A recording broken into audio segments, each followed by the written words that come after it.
But when we talk about spiritual warfare, people seem to think that it's some sort of recent phenomenon, as if like the idea of a spiritual warfare, and I don't want to say, because it always gets presented as a good versus evil thing.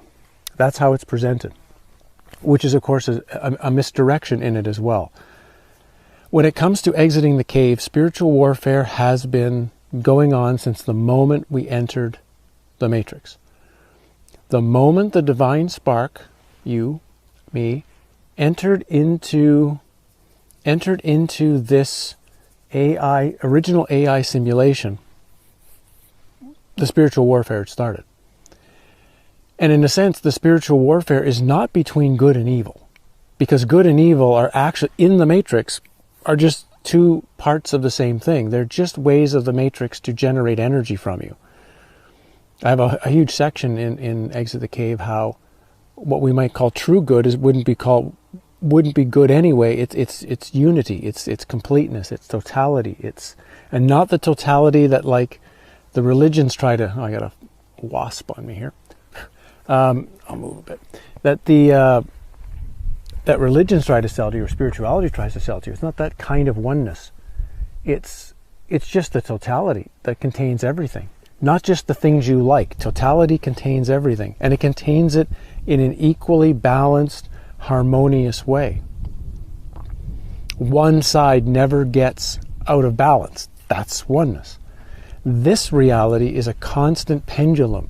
Think of it like a grandfather clock. Everything will always move to one side, and then as it gets to the furthest it can get to that side, it'll start swinging back to the other side.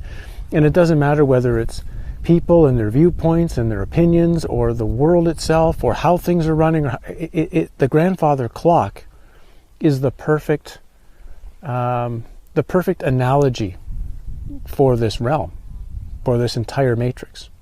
It's just moved from one to the other. That's the spiritual warfare that, in a sense, is going on.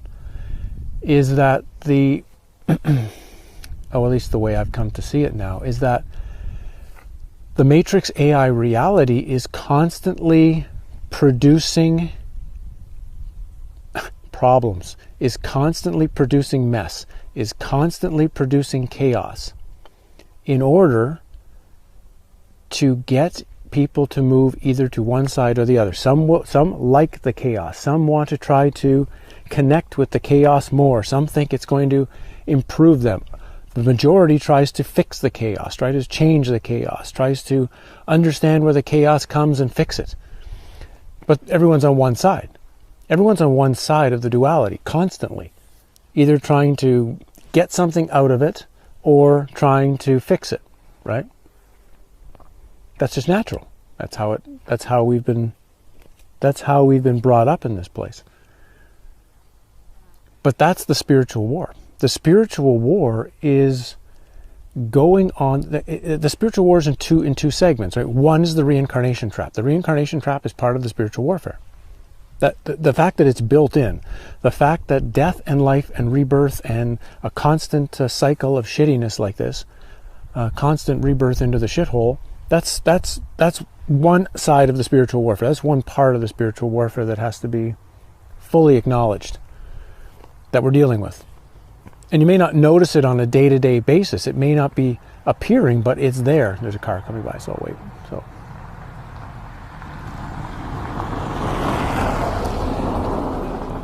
that's part of the entire spiritual warfare package. The other part of the spiritual warfare package is this constant dragging down deeper and deeper into the quicksand of the Matrix.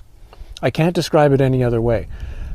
The Matrix itself is trying to pull the energy part of yourself deeper and deeper and deeper into the Matrix, you might say, deeper into the quicksand.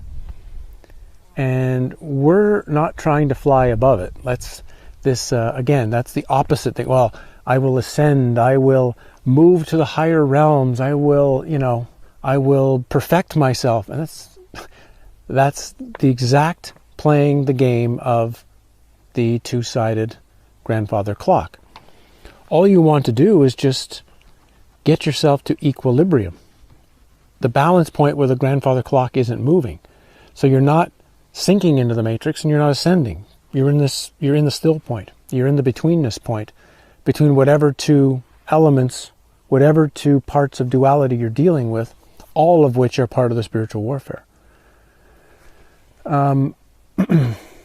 So that's what's going on, and you have to recognize that the spiritual warfare on all the different levels that it happens goes in waves. So for a while it gets stronger, then the chaos slows down, then it gets stronger, then it slows down. It's just in the last few years or so, the chaos waves have been bigger and longer. So when before we might get like this, now we're getting giant curves of the chaos. And I don't doubt that that's going to ramp up again. There's enough signs. I'm not making predictions. I'm not saying this will happen exactly and this date, oh, you've got to watch out for this. No, it's just, you can just see that things are moving again on various levels, on various parts.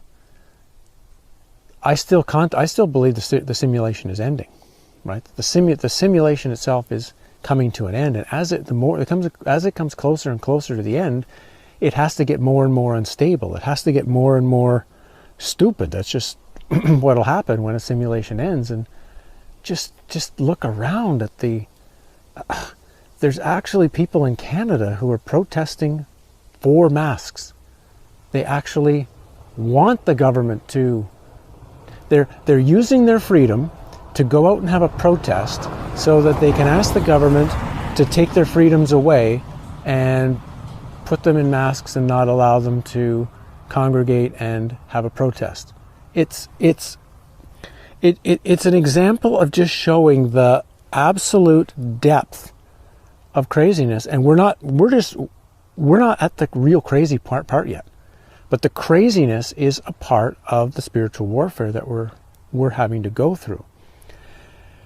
And as long as you try to, it doesn't matter what side you pick. Like the average, particularly, a religious person is going to say, we're fighting Satan. Where's all this fucking traffic coming from? There's never traffic except when I want to come and do a video. Interesting, huh? That's how they would normally describe it, right? We have to defeat Satan. We have to defeat Satan for the powers of good and, fix the dream. And okay, sounds nice, but you don't understand that what the demiurge did when it created duality is it created both sides of the potential game that you're going to play in here, and the demiurge doesn't care. The demiurge doesn't care which game you pick. The demiurge wins.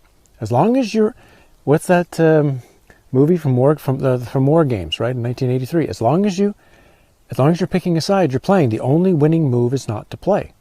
The only winning move you can make is not to play, is not to choose the games that the demiurge has set up for us. That's, in a sense, that's the inner spiritual warfare, is to reject the lies of the matrix, of Plato's cave, and to put all of our focus on that which is true, that which is home, which is not here. I hate to tell you that. The true world, the true reality is not here. It's a simulation. And the simulation, but is a copy. And here's the thing, it's copied on a previous simulation. This simulation, whenever it started, say it started in 1850, I don't know, but whenever it started, it was copied on the simulation up to, the previous simulation up to 1850. And then they just copied it and made this. And I think that's what's going on right now. That's what CERN is doing. If I had to guess, somebody asked what's CERN doing, my guess is what CERN is doing is they are making an absolute perfect copy of our reality at whatever, maybe they've already done it. Maybe they've already chosen the year. Maybe they did choose 2012. Maybe they chose 2018. I don't know. Whatever year they've chosen, they are perfecting everything about that year so that when they switch on the new simulation in CERN, it'll be like that day has begun again. And I get somehow they will be, though those who get tricked, will be in a sense somehow plugged into CERN, you might say. The consciousness will be unplugged from wherever we're plugged in here, the equivalent of the CERN that's running this, and we'll be plugged into that one. C might stand for construct. Construct, energetic, resonance. I don't know. Anyway. That's what's going on. And as the simulation begins to get ready to end and move to the next one, it's going to get more and more nuts. You're going to be more and more tested to see, are you going to accept the matrix?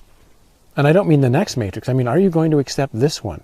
Are you going to accept all the lies that have been fostered on us? Or are you going to reject that, even though you don't know what's true yet, even though you don't know what home is or what outside the matrix is? You're going to choose that anyway, even though you don't fully know, and you're going to continue your work to figure it out. Right? I have a hat on, by the way. This is one of my golf hats. And I put it on because of the X on the hat. I think the X number, because you're seeing that all over the place. That, that's not an accident that Elon Musk wants that to be the new name of Twitter. This X symbol is showing up everywhere. And to me, I think it's a symbol of that will come at the end of the simulation. It's, in a sense, it's a cross, or I can't do it with my two fingers because I'm holding on this, but it's a cross that's turned sideways. And that X symbol becomes a multiplication symbol. It's a very strange, has very strange uses other than just as a simple letter of the alphabet. It's the only alphabetic letter that becomes that also becomes a mathematical sign. And I get the sense that it's symbolic of the end of the simulation. You start seeing the X everywhere. And I've looked into a lot of the symbolism of what X might mean throughout the ancient world. I'll walk back. And so I'm wearing it because it was a reminder for myself to talk about it, and for you guys to start thinking about, notice how often you're going to see that appearing, you might say, in the mainstream, in the media, in movies, in television, whatever. That's going to come up a lot. I guess that's kind of all I really had to say today. Was just I just wanted to come up, say hi, get outside myself, get some fresh air and talk to you.